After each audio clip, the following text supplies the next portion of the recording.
वेतन हवे, मानधन नको, वेतन हवे, अंगणवाडी कृती समितीचा विजय असो, अंगणवाडी एकजुटीचा।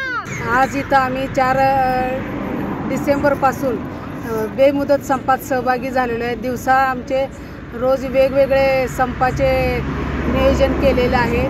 पहिल्या दिवशी लाटणी मोर्चा झाला, दुसऱ्या दिवशी छत्री मोर्चा झाला, तिसऱ्या दिवशी चटणी भाकर खाऊन झालं।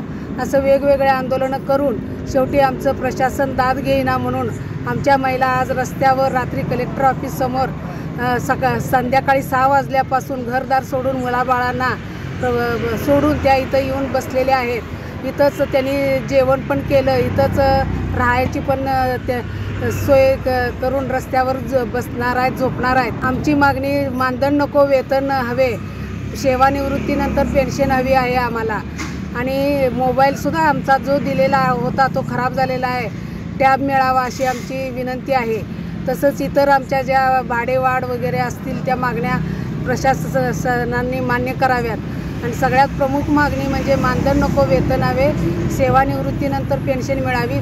संजय गांधी निराधार योजनेच्या महिलांना पण पेन्शन मिळत्या, श्रावण बाळ योजनेची पेन्शन मिळत्या, पण 40-40, 50-50 वर्ष अंगणवाडी सेविकांनी कामं करूनसुद्धा त्यांच्या पदरात एक 5 रुपयेसुद्धा पेन्शन नाही। आणि आज आमच्या ज्या महिला रिटायर झालेल्या आहेत, सेवानिवृत्ती झालेल्या आहेत, त्यांना आज औषधालासुद्धा पैसे नाही आहेत। कमीत कमी त्यांचं म्हातारपणचं औषधाचे पैसे तरी भेटावेत अशी अपेक्षा आहे। इथल्या सांगलीच्या जिल्ह्याचे आमदार असू देत, खासदार असू देत, त्यांनी आमचे प्रश्न नागपूरमध्ये मांडावेत। 15 तारखेला आमच्या विषयाचं तिथं चर्चा होणार आहे।